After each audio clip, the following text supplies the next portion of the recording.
Midterm test உடைய question பேப்பரை revise பண்ண போறோம் 2 மார்க் क्वेश्चन ஃபர்ஸ்ட் பார்க்கலாம் a equal to 5 2 2 square root of minus 17 0.7 5/2 8 3 1 எனில் a transport the whole transport equal to a என்பதை சரிபார்க்க.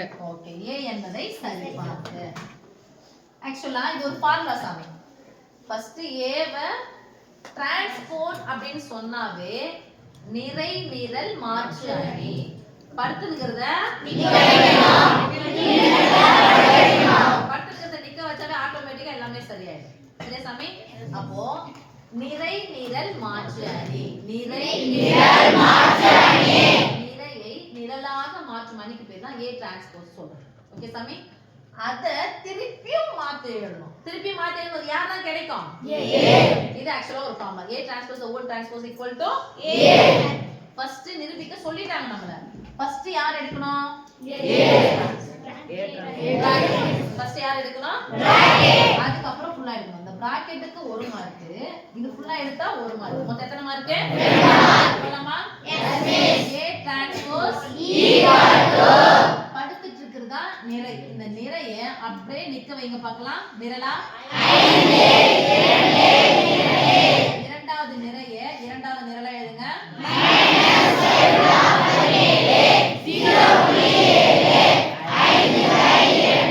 மூன்றாவது நிறைய அப்படியே நிக்க வைங்க.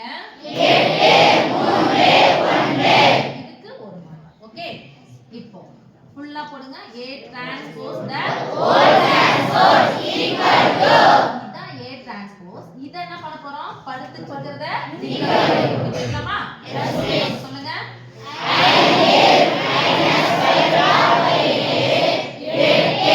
இந்த இரண்டாவது நிறைய இரண்டாவது நிரலா எழுதுங்க. மூன்றாவது நிறை இப்போ இதுவும் யாரு சமமா இருக்காங்கன்னு பாருங்க. இது என்னன்னு சொல்லலாம் பாருங்க. 5 2 2 minus square root of 17 0.7 5/2 8 3 1 சமம் வந்துச்சா? அதான் நாம நிரூபிக்க சொன்னாங்க. நிரூபிக்க ஓகே. அடுத்த 9th क्वेश्चन வாசி சாமி. a equal to 0 4 9 a equal to 0 4 9 8 3 7 b equal to இரண்டு தான் இருக்கா? b equal to 7 3 8 7 3 8 1 4 9 1 4 9 எனில் b minus 5 into a இன் மதிப்பை காண்க. b minus 5 into a win மதிப்பை காண்க. b இலிருந்து 5 மடங்கு a வை நீக்க வேண்டும். b இலிருந்து 5 மடங்கு a வை நீக்க வேண்டும். அணி b என்ற அணியிலிருந்து 5 மடங்கு a என்ற அணி என்ன பண்ணனும்? நீக்க வேண்டும். போடலாமா? ஃபர்ஸ்ட் யார் எடுத்து எழுதணும்? b எடுத்து எழுதணும். b எடுத்து சொல்லுங்க.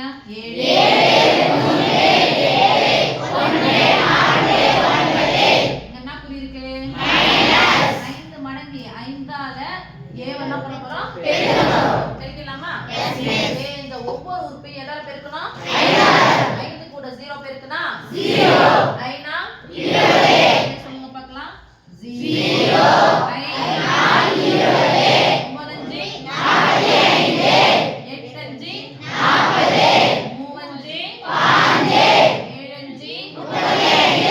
35 என்ன சாமி? அழியா குறிய மாத்த போவேலமா போயிருக்கா மிஸ் செப்பல் இருக்கு இருந்திருக்குறா இப்பதான் இருந்தா அப்படின்னு குறிய மாத்த. அப்ப குறிய மாத்துனா a என்ற அணியில் உள்ள உறுப்புகளின் குறிய மாத்தணும். எல்லாமே என்ன நம்பரா இருக்கு பாருங்க. அப்ப என்ன பண்ண போறோம்? மைனஸ் பண்ணிரோம். ரைட்? முதல் உறுப்பு அப்ப 7 மைனஸ் 0 ஒரு கேப் விட்டுருங்க. 3 மைனஸ் 20 கேப் விடுங்க. 7 மைனஸ் 45 முதல் நிறை ஓவர். இரண்டாவது நிறை 1 மைனஸ் 40 இரண்டாவது உறுப்பு 4 மைனஸ் 15 இது ஒரு உறுப்பா மாறுது. 7 ல இருந்து 0 னா என்னது? ஒண்ணுமே எல்லாத்தையும் நீக்கினா என்னதான் கிடைக்கும் சாமி? 7. இப்போ எது பெரிய நம்பரோ அங்க இருந்து ஒரு அம்புக்குறி போடுங்க. குறியை கரெக்டா போட முடியும். இங்க இருந்து இங்க தான் போகுது. அப்ப மைனஸ் போட்டுக்கலாமா? ஒரு மைனஸ் இருந்தா 20 ரூபாயில இருந்து 3 ரூபாய் கொடுத்துட்டா எவ்வளவு சமயம்? பெரியவனுடைய குறி மைனஸ் போட்டாச்சு. மைனஸ் இங்க இருந்து அதே மாதிரி அம்பு குறி போட்டுங்க. அப்ப என்ன குறி போட்டுக்கணும்? 45 ரூபாயில இருந்து 8 ரூபாய் கூட 2 ரூபாய் சேர்த்தா 10 ரூபாய். நான் 10 ரூபாய் கழிச்சிடுறேன். 45 இருந்து 10 ரூபாய் கழிச்சா எவ்வளவு? 2 ரூபாய் எக்ஸ்ட்ரா கழிச்சா கூட்டிங்க. 37 இங்க இருந்து இங்க போயிடுச்சு. அப்ப என்ன குறி போட போறோம்? பெரிய எண்ணுல இருந்து இங்க போயிட்டோம்னா குறி கரெக்டா போட்டுருங்க. 40ல இருந்து 1 நீக்கினா இங்க இருந்து குறி என்ன பண்ணோம்? 15 ரூபாயில இருந்து 4 ரூபாய் கொடுத்துட்டீங்கன்னா மீதி எவ்வளவு? 11 ரூபாய். இங்க இருந்து இங்க போறோம். 10 ரூபாய் கணக்கு வச்சிடலாம். 9 கூட 1 சேர்த்தா 10. நான் ஒன்னு எக்ஸ்ட்ரா சேர்த்து கழிக்கிறேன். அதுக்கப்புறம் கூட்டிக்கிறேன். 35 ரூபாயில இருந்து 10 ரூபாய் கொடுத்துட்டீங்கன்னா மீதி எவ்வளவு இருக்கும்? 25. ஒன்னு கூட்டிங்க. 26. என்ன 26? நல்லா பாருங்க சாமி. இதுக்கு 1 மார்க். இதுக்கு 1 மார்க். மிஸ் அப்ப இதுக்கு இல்லையானா நீங்க தெரிஞ்சுக்கணும். இங்க இருந்து இங்க அப்படியே கழிச்சு கூட நீங்க போட்டுக்கலாம். சரியா? சோ இதுக்கு 1 மார்க், இதுக்கு 1 மார்க். ஓகே. 10வது क्वेश्चन சாமி. மெனிலாஸ் தேற்றத்தின் கூற்றை எழுதுக. மெனிலாஸ் தேற்றத்தின் கூற்றை எழுதுக. மெனிலாஸ் அப்படின்ற ஒரு கணிதவியல் அறிஞர் அவர் என்ன சொல்லிருக்காரு? முக்கோணத்தின் அடிப்படையில் அந்த பக்கங்களை வச்சு என்ன சொல்லிருக்காரோ அவர் சொன்ன கூற்றுக்கு பேர் தான் அது மெனிலாஸ் கூற்று, அல்லது அவருடைய பேரை வச்சு சொல்லுவாங்க மெனிலாஸ் தேற்றம். அப்ப மெனிலாஸ் தேற்றம் அப்படிங்கிறது எந்த வடிவத்தை சொல்லும், எந்த உருவத்தை சொன்னா? முக்கோணம். நம்ம முக்கோணம் படிக்கலாமா? ABC என்ற முக்கோணத்தின் பக்கங்கள் ABC என்ற முக்கோணத்தின் பக்கங்கள் BC CA AB இல் உள்ள புள்ளிகள் முறையே PQR ஆகியன ஒரு கோடு அமைந்த புள்ளிகளாக அமைய தேவையான மற்றும் போதுமான நிபந்தனை BP by PC into CQ by QA into AR by RB equal to -1. இப்போ ஒரு முக்கோணம் எடுத்துக்கலாம் சாமி. நல்லா பாருங்க. ஒரு முக்கோணம் இருந்தாவே அதோடைய பக்கங்கள் எப்படி சொல்றாங்க? ABC என்ற முக்கோணத்துடைய பக்கங்கள் யாரு? BC CA AB.